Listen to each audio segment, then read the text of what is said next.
얼마 전 포털 사이트에서 필요한 정보를 얻기 위해 검색을 하다가 너무나도 맛깔나게 보이는 김치 사진이 딱 뜨더라고요. 저도 모르게 입에 침이 고이며 입맛을 다시면서 그 기사를 클릭해서 읽어봤습니다. 내용은 김치가 불안장애, 공황장애 등의 발생을 억제한다는 실험 결과가 나왔다는 것이에요. 김치와 같은 발효식품이 건강한 장내 미생물을 형성하는데 도움을 줍니다. 그리고 이러한 건강한 장내 미생물이 공황장애의 발생을 억제한다는 겁니다. 김치가 건강식품인 것은 익히 잘 알고 있었지만 정신건강에도 좋을 것이라고 예상하지 못했는데, 여러분, 육체와 정신의 건강을 위해서 앞으로 김치 많이 드셔야 할 것 같습니다. 안 드시려고요?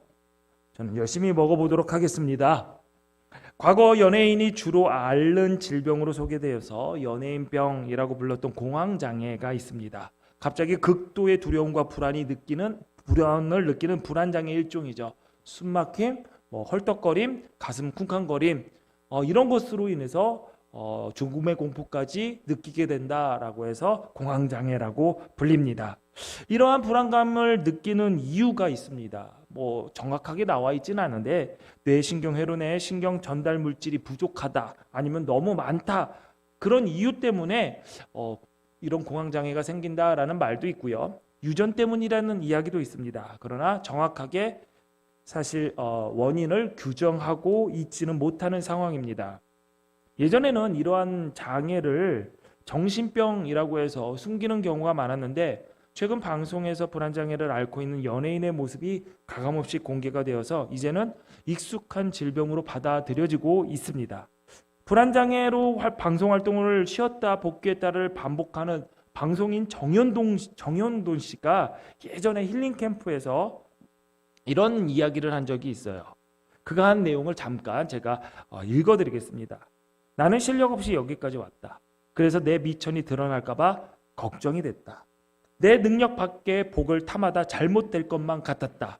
학교나 집안 도움 없이 이상하게 나 혼자 잘 됐다. 이 성공이 계속되지 않을 것 같아 불안하다. 가수 나르사의 경우도 마찬가지입니다. 그녀도 한 방송 인터뷰에서 이렇게 얘기했습니다. 어느 순간부터 연예계에서 내 역할이 없어지나, 이제는 더 이상 나라는 사람이 쓸모 없어지나, 이런 생각이 많아지면서 불안감에 힘들어지기 시작했다. 성공한 사람은 성공의 정점에서 내려오게 될까 봐 불안하고, 아직 성공하지 못한 사람은 끝끝내 성공하지 못하고 모든 기회가 사라져 버릴까 봐 불안한 것입니다.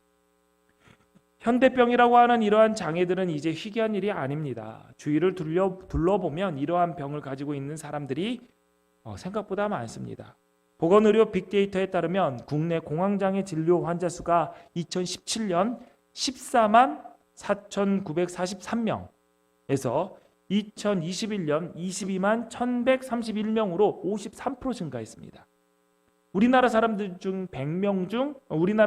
중에 100명 가운데 3, 4명이 이 증상으로 약을 복용을 하고 있고, 잠재적인 공황장애 증상을 보이는 사람은 한 10명에서 12명 정도가 될 것이다 라고 추측하고 있습니다. 앞으로도 그 수가 계속 늘어날 전망입니다. 관심 갖고 저도 주변을 돌아보니까 제 주변에도 이 장애 때문에 치료를 받고 있거나 일을 쉬고 있는 분들이 적지 않다라는 것에 놀랐습니다. 우리의 삶은 사실 불안을 조성하는 소식들로 둘러싸여 있다고 해도 무방합니다. 어려워질 거야.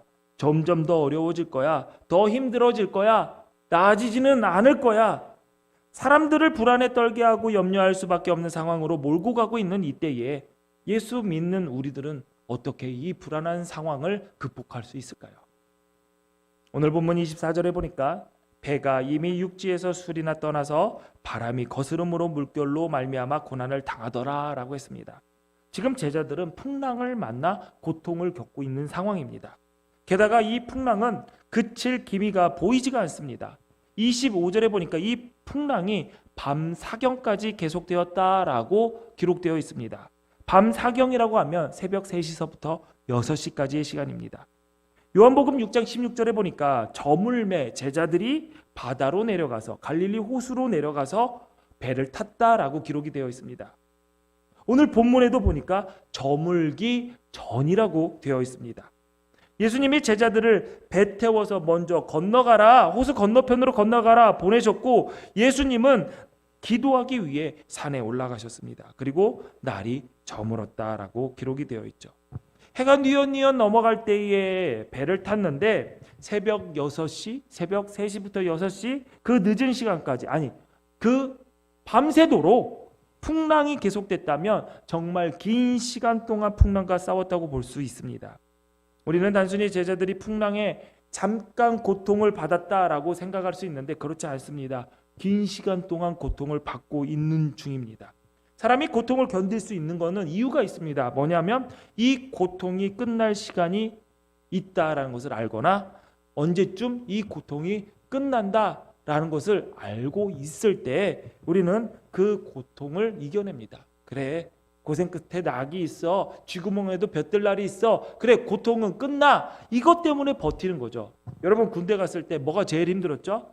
뭐 정신적으로 힘든 거 빼고 훈련 중에 가장 힘든 게 뭐죠? 네? 화생방 안 힘들었어요? 제일 짧으나 제일 힘들고 제일 하기 싫은 게 화생방 아니에요. 시에스탄 옆에서 놀이놀이 구워놓고 거기에 들어가가지고 노래 부르게 하고 앉았다 일어났다 하고 괜히 어머니 은혜 불러서 이게 눈물, 어머니 은혜를 불러서 눈물이 나오는 건지 시에스탄 때문에 눈물이 나오는 건지 아직 맡아보지 못한 너희들 곧 알게 될 거야. 그 눈물이 보통 눈물이 아니라는 거를. 그런데 들어갑니다. 왜 들어가죠?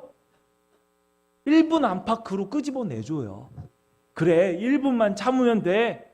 길면 2분만 참으면 돼. 라고 하니까 들어갔다가 나오는 겁니다. 만약에 오늘 너희 군생활 18개월을 하는데 한 18개월 동안 언제 끝날지 모르는 그 기간 언제지 모르지만 그냥 빼줄게 하고 무작정 집어넣고 계속 시에스타나 놀이놀이 구운다고 생각해 보세요. 누가 들어갑니까? 어떻게든 군대를 빼겠지요.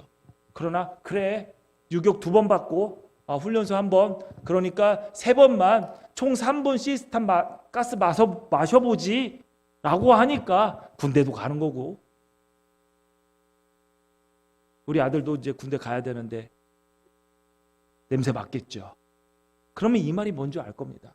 여러분 군대 안 간 우리 청소년들 걱정 마세요. 1분이면 나옵니다. 고통을 버티고 견디고 이겨내는 가장 큰 힘은 끝난다라는 거예요. 끝난다. 근데 본문의 제자들이 당하는 고통은 그런 게 아니에요. 언제 끝날 줄 몰라요. 날이 저물 때 배 타고 나왔는데 그때 시작된 풍랑이 날이 새도록 그치지 않습니다. 끝이 보이지 않습니다. 그러나 게다가 이 고통 중에, 고난 중에 예수님도 없습니다. 23절에 보니까 기도하러 산에 혼자 가셨다고 그랬어요. 예수님이 없으니까 더 불안합니다. 인간들이 살아가면서 또 처음 겪는 불안이 격리 불안이라고 합니다. 아기가 태어나면서부터 겪는 불안도 격리 불안이라고 하는데 엄마가 나와 떨어진다라는 그 불안이 인간의 최초의 불안감이라고 합니다. 엄마 뱃속에 있다가 그곳에 나왔으니 불안할 수밖에 없죠. 근데 컸고 나이가 들었으니 이 불안을 극복합니까? 그렇지 않습니다. 피조물인 인간은 늘 이 격리 불안을 겪을 수밖에 없습니다. 창조주 하나님이 나와 함께 하시지 않는다. 그것을 넘어서 하나님이 보이지 않는다. 하나님이 안 계신 것 같다. 하나님이 나와 함께 하지 않는 것 같아. 이것은 나이를 먹고 안 먹고의 문제가 아니라 젊은 사람이든 나이 든 사람이든 엄청난 불안을 가져오는 것입니다. 내가 떨어져 있구나. 나 혼자 있구나. 제자들은 지금 언제 끝날 줄 모르는 고난 속에서 게다가 플러스 예수님이 함께하지 않는다라는 격리 불안도 지금 가중되어서 그들을 괴롭히고 있는 것이죠. 그런데 보통 사람들 가운데서는 강심장들이 있어요. 멘탈이 강한 사람들이 있죠. 그럼 제자들 중에서도 그런 사람들이 있지 않을까? 강심장, 멘탈이 굳건한 사람이 있지 않을까? 생각할 수 있습니다. 그런데 지금 제자들의 상황은 그런 멘탈 강한 강심장들도 멘붕이 올 만한 상황이 바로 직전, 배 타기 직전에 일어났던 겁니다. 본문 22절에 보니까 예수께서 즉시 제자들을 재촉하사 자기가 무리를 보내는 동안에 배를 타고 앞서 건너편으로 가게 하셨다라고 하고 있습니다. 제자들이 멘붕에 빠지게 한 사건이 무엇입니까? 제자들이 멘붕에 빠지게 한 사건은 순종하면 복 받는데, 순종하면은 예수님 말 따라가면은 괜찮아져야 되는데 순종했더니 지금 이것이 무슨 꼴입니까? 예수님 말씀을 따라서 살았는데, 말씀을 들었는데도 고난이 오다니요. 멘붕 상황이죠. 또 배 타기 직전에 벌어졌던 사건이 있습니다. 그 사건은 우리가 잘 아는 오병이어의 기적 사건이죠. 아무것도 없는 빈들에서 장정만 5,000명을 풍족히 먹이고 12바구니가 남았습니다. 사람들이 이 기적을 보고 예수님을 보면서 왕으로 삼으려고 했어요. 제자들 주변으로 사람들이 몰려왔습니다. 제자들이 그런 생각을 했겠죠. 와, 이 자리에서 이스라엘 왕국이 다시 건설되는구나. 우리의 왕 예수님, 나는 장관, 나는 총리.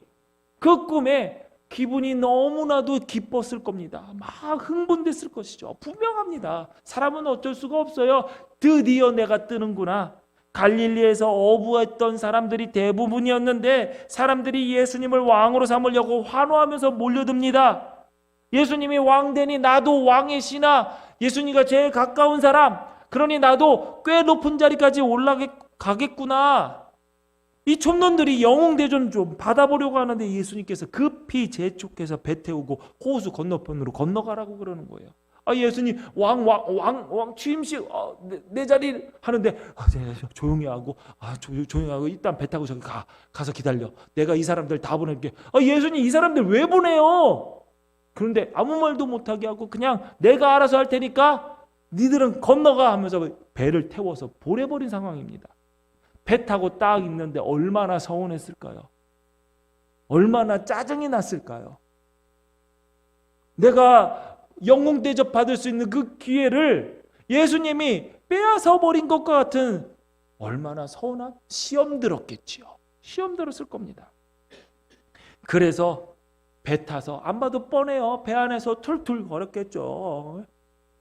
원망하고 욕하고 난리도 아니었을 겁니다.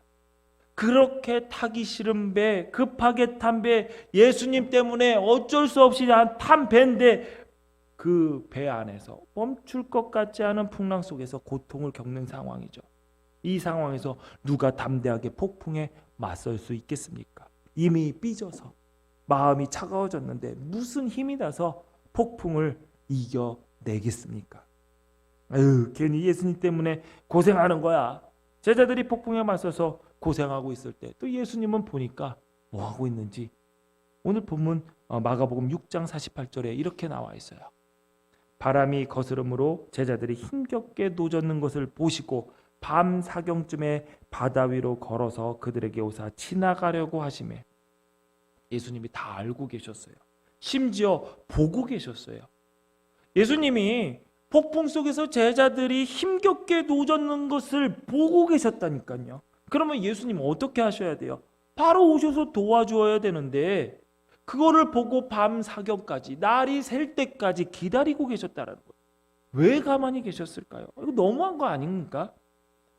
있고 싶은 자리에도 못 있게 하고 떠밀려서 타기 싫은 배에 탔는데 끝이 보이지 않는 폭풍이 닥쳤고 그런데 예수님은 저기 멀리서 밤 사경이 될 때까지 보고만 계시는 것입니다. 어떻게 보면 우리 이야기 같기도 합니다. 기도하는데 하나님 안 들어주셔요. 문제 해결이 시급한데 해결의 실마리가 보이지 않습니다. 빨리 결정해야 되는데 하나님이 느낌조차 주지 않아요. 그렇게 기도를 하는데 들어주시기는 하는 건지 상황은 하나도 바뀌지 않고 바뀔 것처럼 보이지도 않는데 그런데 예수님은 뭐하고 계시나? 가만히 계시는 것만 같아요. 나는 급한데 지금 해결하지 않으면 완전히 망하는데 지금 결정하지 않으면 모든 기회가 다 사라져 버리는데 그러니 우리는 불안하고 염려하고 두려움에 수밖에 없는 거 아니겠습니까? 그런데 제자들의 절망스러운 상황을 잘 살펴보면 두려워할 필요가 없구나라는 사실을 발견할 수가 있습니다. 이 사건의 진행을 보면 예수님께서 주도적으로 의도된 일을 진행해 나가신다라는 것을 알 수가 있습니다. 제자들 눈에는 예수님이 곁에 없다라고 생각했지만 예수님이 그 상황을 다 보고 계셨고 파악하고 계셨다라는 거예요. 그러면 깨달아야 될 것이 있습니다. 예수님이 알고 계시니 나는 죽지는 않겠구나. 보세요. 우리 별거 다 알잖아요. 제자들이 여기에서 물에 빠져 죽었나요? 아니에요. 솔직히 말해서 제일 먼저 죽은 사람은 예수님인 거예요. 그렇잖아요. 아무도 죽지 않았어요. 안 죽었어요. 그런데 왜 예수님께서는 밤사경까지 기다렸을까? 기왕이면은 짜잔 하고 나타나서 빨리 도와주시면은 좋았을 텐데 왜 밤이 새도록 날이 셀 때까지 기다렸을까요? 제자들이 어부 출신들이 많았죠. 풍랑이 딱 왔습니다. 그러면은 뭐부터 했을까요? 콧방구 귀부터 끼죠. 그러니까 풍랑 정도야. 야, 내가 어부 생활이 몇십 년인데 이 정도는 노를 저어서 이 정도 파도는 돛을 잘 건드려서 충분히 이겨낼 수 있어. 걱정 마. 야, 세리? 너 한번 안 저어봤지 밭에? 그래, 내가 한번 저어볼게. 베드로가 딱 저으면 야, 너만 어부냐? 나도 뱃사람이야 하면서 요한과 야고보가 또 나섰겠지요. 안 그래도 나서고 야, 내가 할 수 있어 하면서 서로 나설 겁니다. 어부로 살면서 뭐 풍랑 한두 번 만나봤겠어요. 당연히 내가 할 수 있을 것이다 자신했겠지요. 그런데 예수님이 그 모습을 보고 산에서 허겁지겁 막 내려옵니다. 우리 제자들 큰일 났네 하면서 딱 내려오더니 풍랑아 잠잠하라 하고 풍랑을 바로 잠잠케 하셨다라고 하면 제자들이 뭐라고 했을까요? 우리 예수님 내가 할 수 있는데 굳이 앞으로는 제가 할 테니까요. 예수님은 하시던 거 하세요 라고 했을 겁니다. 우리도 그렇잖아요. 우리도 그렇죠. 현악기 바이올린이나 첼로 이렇게 배우는 아이들이 있어요. 우리 교회에 오케스트라 초등학생들 중학교 올라오면 같이 오케스트라에 올라와서 함께 찬양하기 위해서 배우는 아이들이 있습니다. 그 배우는 아이들이 가장 어려워하는 게 뭐냐면 줄을 맞추는 거예요. 튜닝이에요. 튜닝을 맞추는. 그런데 얘네들이 이제 튜닝을 하게 될 때가 와요. 그러면서 똥똥하면서 막 만지는데 사실 그게 뻑뻑하고 바이올린이나 이런 게 비올라나 이런 게 뻑뻑하고 잘 안 맞춰질 때가 있어요. 안 돌아가기도 하고 그러다가 팽 풀려가지고 줄이 흐물흐물하게 될 때가 있어요. 근데 그 전까지 지가 또 어떻게 해본다고 막 하기는 해요. 자기가 하면 좋죠. 그런데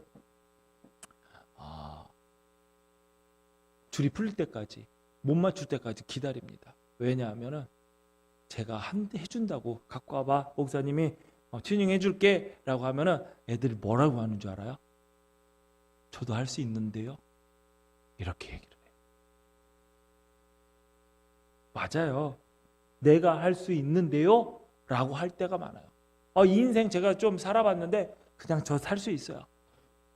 이런 사업, 이런 공부, 이런 일을 결정하는 거, 미래를 설계하는 거 제가 좀 해봤는데 할 수 있어요.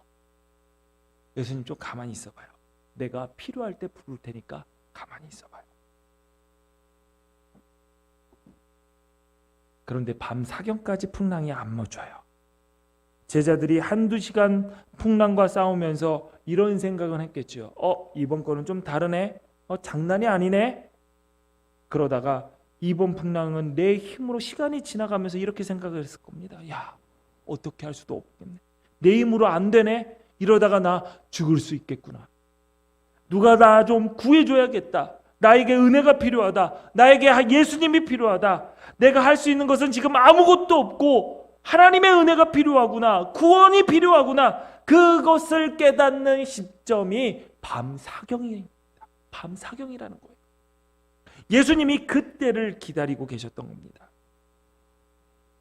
기왕 도와주실 거 빨리 도와주시면 얼마나 좋습니까? 고생도 안 하고. 그런데 이런 생각은 우리들의 생각일 뿐이에요. 이사야 55장 8절 9절 말씀 우리 같이 읽어볼까요? 시작. 이는 내 생각이 너희의 생각과 다르며 내 길은 너희의 길과 다름이니라. 여호와의 말씀이니라. 이는 하늘이 땅보다 높음 같이 내 길은 너희의 길보다 높으며 내 생각은 너희의 생각보다 높음이니라. 아멘. 아멘. 하나님의 생각은 내 생각과 같을 수가 없어요. 우리가 읽은 말씀의 요지가 무엇입니까? 하나님과 나와 마음이 안 맞는다라는 말이 아니라 하나님과 우리와는 차원이 다르다라는 것을 말하는 것입니다. 우리가 생각하는 복, 평안, 감사의 조건들 이것들이 하나님의 생각과 같지 않다라는 거예요. 신명기 8장 12절 13절 말씀에 이런 말씀이 있습니다. 내가 먹어서 배부르고 아름다운 집을 짓고 거주하게 되며 또 내 소와 양이 번성하며 내 은금이 증식되며 내 소유가 다 풍성하게 될 때 할렐루야. 여러분 별로 이런 거 바라지 않으세요? 여러분 좋아하시니까 제가 한 번 더 읽어드릴게요. 내가 먹어서 배부르고 아름다운 집을 짓고 거기에서 살고 또 내 소와 양이 번성하며 우리 이종구 권사님 소 맨날 매일매일 송아지 나요. 내 은금이 증식되며 막 이자가 계속 붙어 내 소유가 다 풍부하게 될 때 우리는 할렐루야 하나님께서 복 주셨다 하나님 감사합니다 내가 열심히 섬겼나 보다 별의별 생각을 다 하겠죠. 이렇게 살면은 모두 다 좋을 거 아니에요. 여러분 안 좋으세요? 여러분 이렇게 살고 싶으시죠? 우리 박춘희 권사님만 빼고 다 나는 예수님 한 분만으로 충분합니다 이러고 계신 거예요. 그죠? 맞아요. 우리 표현만 안 할 뿐이지 다 이렇게 살고 싶어 해요. 이렇게 살고 싶어 해요. 그래서 하나님께서 이런 복을 다 해주셨으면 다 챙겨주셨으면 좋겠다라고 생각을 해요. 그런데 하나님의 생각은 그렇지 않습니다. 그 뒤에 14절을 볼까요? 내 마음이 교만하여 내 하나님 여호와를 잊어버릴까 염려하노라. 인간은 이러한 상황이 너무나도 바라던 상황이고 너무나도 기쁘고 구하고 싶은 하나님께서 챙겨줬으면 하는 상황인데 하나님의 생각은 이러한 상황은 너무 위험한 상황이다 라고 생각하신다는 거죠. 이런 생각에 차이가 존재합니다. 이런 하나님의 생각과 내 생각이 차이가 있는데 내 생각을 하나님의 생각 앞에 굴복하는 시간이 있습니다. 그때가 바로 밤사경이라는 거예요. 내가 내 힘으로 아무것도 할 수 없다고 깨달았을 때, 내 생각이 틀렸다라는 것을 알았을 때, 그래서 나에게 은혜가 필요하다고, 하나님이 필요하다고 절박하게 손을 내밀 때가 밤사경입니다. 이 밤사경이 빨리 찾아오는 것이 우리에게 은혜입니다. 우리가 살아가면서 두려워할 이유는 많습니다. 반대로 예수 믿는 우리가 이 세상에 살아가면서 두려워할 것이 없는 이유도 많습니다. 가장 큰 이유는 예수님이 안 계시는 것이 아니라는 사실이에요. 우리는 예수님의 부재에 대한 오해를 버려야 됩니다. 말씀에 보면은 예수님이 배 안에 계시지 않았지만 언덕에서 보고 계셨습니다. 그리고 고난 가운데 있는 제자들을 위해서 뭐 하셨을까요? 야, 너희들 나 왕 세우고 너희들 좀 잘 한 자리들 해먹으려고 그랬지? 꽃이다. 고생 좀 한번 해봐라. 내가 오늘 본때를 보여줘야 하면서 지켜보고 계셨을까요? 아닐걸요. 안타까운 마음으로 이겨내기를, 밤사경이 빨리 오기를, 빨리 손을 내밀기를 기다리며 기도하고 계셨을 것입니다. 어린아이들, 내 눈에 엄마가 안 보이면 불안해합니다. 시간이 지나 엄마가 보이지 않아도 엄마의 존재를 인식하게 될 때 엄마랑 조금 떨어져도 불안해하지 않습니다. 내가 방에 있을 때 그 방 안에 엄마가 안 계셔도 부엌에 계시든 거실에 계시든 엄마 방에 있던 엄마의 존재가 있다는 것을 알고 있기 때문에 혼자 내 방에서 놀기도 하고 책도 보고 공부도 하는 것이죠. 그러다 더 크면은 집에 엄마가 없어요. 학교를 갔다 왔는데 집에 엄마가 없어요. 우나요? 안 울어요. 엄마가 일하러 가셨든지 장 보러 마트를 가셨든지 무슨 일을 처리하러 가셨든지 모르는데 하여간 집에는 없어요. 엄마가 없어 하고 우나요? 환호를 지르죠. 예, 엄마 없다 하면서 뭐라도 하겠지요. 예. 곧 오신다는 것을 알고 있기 때문에 불안해하지 않습니다. 신앙도 마찬가지입니다. 예수님께서 승천하셨습니다. 제자들에게는 예수님이 떠난 것이라고 느껴질 수도 있습니다. 그런 불안에 사로잡힐지 모르는 제자들에게 예수님은 이렇게 약속하셨습니다. 볼지어다 내가 세상 끝날까지 너희와 항상 함께 있으리라. 그 약속을 하셨어요. 그리고 그 말씀을 지키기 위해 또 약속을 잊지 않게 하기 위해서 성령님을 주셨습니다. 요한복음 14장 17절 18절에 보니까 그는 진리의 영이라 세상은 능히 그를 받지 못하나니 이는 그를 보지도 못하고 알지도 못함이라. 그러나 너희는 성령을 아나니 성령은 너희와 함께 거하시며 또 너희 속에 계시겠음이라. 내가 너희를 고아와 같이 버려두지 아니하고 너희에게로 오리라. 내 눈에 보이지 않는다고 내가 너와 함께하지 않는 것이 아니야. 세상 끝날까지 나는 너와 함께할 거야. 이 약속의 말씀이 생각나게 하기 위해서 성령님을 허락하셨다는 것이죠. 성령님은 바로 예수님이 생각나게 하는 영이고 예수님을 나타나게 하는 영입니다. 우리의 눈에는 예수님이 보이지 않지만 내가 있는 곳에 예수님이 안 계신 것 같지만 우리에게 주신 성령, 지금도 우리와 함께 하신 성령은 예수님이 우리와 함께 하고 계심을 증언하고 드러낸다라는 것이죠. 또 두려워하지 않을 이유가 있습니다. 우리에게 말씀이 있다라는 것이죠. 성경은 예수님을 증언하는 말씀입니다. 요한복음 5장 39절에 보니까 너희가 성경에서 영생을 얻는 줄 생각하고 성경을 연구하거니와 이 성경이 곧 내게 대하여 증언하는 것이니라. 자, 여러분 성경 다 갖고 계시죠? 성경을 읽으시는지 안 읽으시는지 전 잘 모르겠지만 성경을 읽어야 되는 이유가 있습니다. 그리고 성경을 많이 읽으시는 분들이 있어요. 왜 읽으세요? 이거를 읽으면 마음이 편해지고 자기 개발을 할 수 있고 지혜를 얻을 수 있고 또 지식을 쌓아가지고 성경 좀 지식을 얘기해가지고 좀 유식해 보일 수도 있고 여러 가지 유익을 얻을 수 있지만 그것이 성경을 읽어야 하는 이유가 되지 못합니다. 방금 언급한 것들은 내가 성경을 읽음으로써 부수적으로 얻는 것들이에요. 성경을 읽어야 하는 목적이 있어요. 가장 큰 목적이 있습니다. 그럼 뭐냐? 이 성경이 예수 그리스도를 증언하는 책, 그 책이기 때문입니다. 오늘날 우리가 자주 실수하는 것들이 있어요. 하나님의 말씀을 듣고 성경의 말씀을 듣고 이렇게 평가를 해요. 오늘 말씀 좋았지? 한번 잘 들어봤으니 잘 살아볼까? 오늘의 말씀이 길었네, 짧았네. 오늘은 말씀이 재밌었네, 지루했네. 오늘 말씀은 내 남편이 들었어야 되는데, 내 아내가 들었어야 되는데, 우리 엄마 아빠가 들었어야 되는데, 내 자식이 들었어야 되는데. 이러고 가가지고 집에 돌아가서 오늘 목사님 말씀 들었어? 그렇대잖아. 그러고 싸워요. 그러면은 나는 어떻게 보면 맨날 나는 싸움 붙이는 사람인가? 그렇게 느껴질 때도 있어요. 거봐 오늘 목사님 말씀 들었지? 응? 너한테 한 얘기야. 그러지 말래잖아. 그거는 그냥 강연을 들은 겁니다. 강연을. 설교 말씀을 듣고 예수님이 생각이 나야지 오늘 말씀을 듣고 머릿속에 기억해 가지고 가는 것이 공황장애가 그렇게 흔하다는데 나도 요즘에 숨이 안 쉬어지는데 이게 살쪄서 숨이 안 쉬어지는 게 아니라 공황장애 증세 있는 거 아니야? 그것만 기억하고 가면 여러분은 오늘 하나님의 말씀을 들은 것이 아닙니다. 마가복음 6장 34절에 보니까 예수님께서 무리를 보시고 목자 없는 양 같음으로 인하여 불쌍히 여겨서 여러 가지로 가르치시면서 말씀해 주셨습니다. 성경은 목자 없이 여김을 불쌍히 여겨서 가르치시는 그 말씀을 담은 것이고 그래서 우리가 읽어야 됩니다. 바로 예수님의 말씀, 예수님을 증언하는 책이기 때문입니다.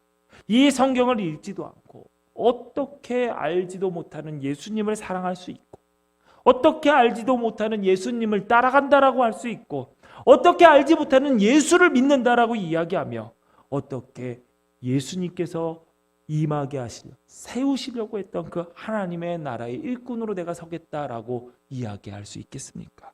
여러분 성경을 늘 가까이 하고 읽으시고 묵상하고 암송하시기를 바랍니다. 벌써 4월이 지났으니 2분기 성경 암송 대회가 2달 앞으로 다가왔다라는 거예요.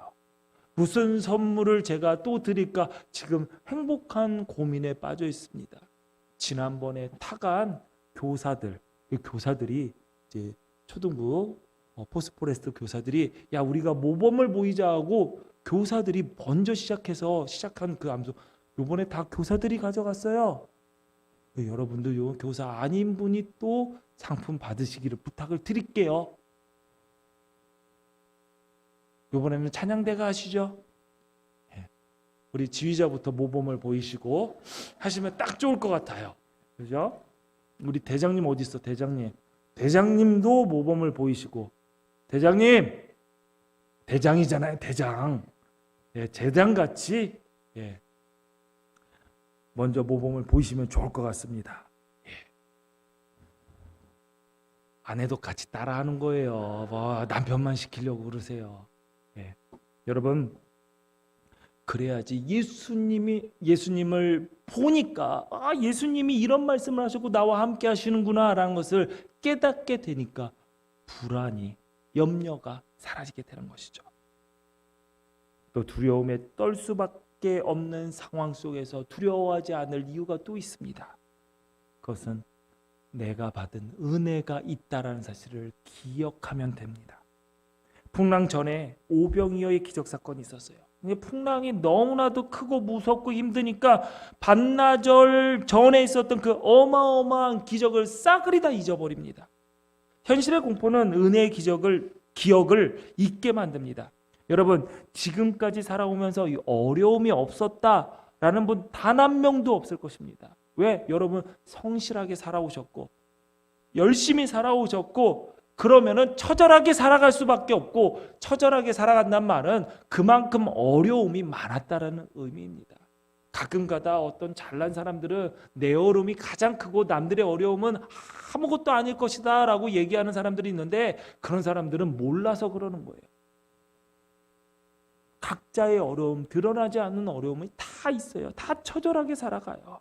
그런데 그때마다 하나님께서 가만히 계셨나요? 여러분에게 은혜로 함께 하셨기 때문에 지금 이 자리에서 우리가 만나서 하나님을 예배하고 있는 거 아닙니까? 여러분 성경의 신명기에 가장 큰 주제가 있습니다. 그 주제는 뭐냐? 기억하라입니다. 기억하라. 이집트에서 노예로 살았던 그 종살이를 기억해라. 그 이집트에서 출애굽했을 때를 기억해라. 바다를 가르고 길을 낸 것을 기억하라. 만나를 먹고 메추라기를 먹었던 것을 기억해라. 구름 기둥과 불 기둥으로 인도하셨던 여호와 하나님을 기억해라. 순간순간 닥치는 어려움 가운데서도 그때마다 구원의 길을 내셨던 그 은혜의 사건을 기억해라. 그것을 기억하면 뭐 어쩝니까? 옛날 일인데요? 아닙니다. 예전부터 지금까지 인도하셨듯이 지금 순간에서도 은혜로 너를 인도하실 것이고 앞으로도 너와 함께 하실 것이다 라는 그 보증이 기억하라 라는 말에 담겨져 있는 거 아닙니까? 다윗이 골리앗 앞에서 뭐를 기억했습니까? 예전에 사자와 곰에게 죽을 뻔했는데 그때에 하나님께서 그것들을 쓰러뜨릴 힘을 주셔서 내가 이렇게 살아있구나. 사자와 곰과 비교하면은 골리앗 저것도 그 수준일 텐데 나는 다른 거 필요 없고 만군의 주 여호와 이름 하나면 저것도 되지 않겠느냐. 그 은혜의 기억을 끄집어낸 겁니다. 골리앗 앞에서 아무것도 보지 못하고 두려워 떨었던 이스라엘 군사들과 사울 왕과 달리 다윗은 지금까지 살려주신 그리고 함께하신 하나님을 기억해내면서 골리앗을 아무것도 아닌 것처럼 무너뜨릴 수 있었던 것입니다. 사랑하는 기둥교회 성도 여러분 고난 가운데 있습니까? 문제가 있습니까? 그 고난이 끝날 기미가 보이지도 않습니까? 앞에 놓인 문제를 해결할 방법이 전혀 없습니까? 그래서 염려가 되고 불안하고 두려움에 떨고 계십니까? 걱정이 됩니까? 여러분 괜찮아요. 괜찮습니다. 그까짓 거로 죽지 않습니다. 여러분 그까짓 거로 여러분의 인생 망하지 않습니다. 모든 불안과 모든 염려, 모든 두려움은 하나님께서 나를 책임지시고 하나님께서 나와 함께 하신다는 것을 깨달을 때 사라지게 되어 있습니다. 여러분 잊지 마십시오. 지금 하나님께서 우리와 함께 하십니다. 지금 하나님께서 우리와 함께 하십니다. 이 믿음으로 인생의 풍랑 앞에서 두려워 떠는 자가 아니라 담대하게 승리하시기를 주님의 이름으로 축원합니다. 축원합니다. 기도하시겠습니다. 전능하신 하나님, 우리는 순간순간 걱정되고 염려할 수밖에 없는 현실 앞에 맞닥뜨립니다. 내 생각과 내 힘을 내세우고 자신 있게 해결해 보려고 하지만 우리 앞에 다가오는 풍랑과 같은 어려움은 끝날 기미가 보이지 않습니다. 우리 인생의 밤 사경과 같이 아무것도 해결할 수 없다는 것을 깨달았을 때 주님을 찾는 믿음을 주옵소서. 두려울 수밖에 없는 상황 속에서 예수님을 증언하는 주의 말씀을 붙들게 하시고 주님께서 성령으로 함께 하심을 잊지 않게 하옵소서. 은혜를 기억하며 불안한 세상 속에서 참 평강을 누리며 승리케 하옵소서. 예수님 이름으로 기도하옵나이다. 아멘.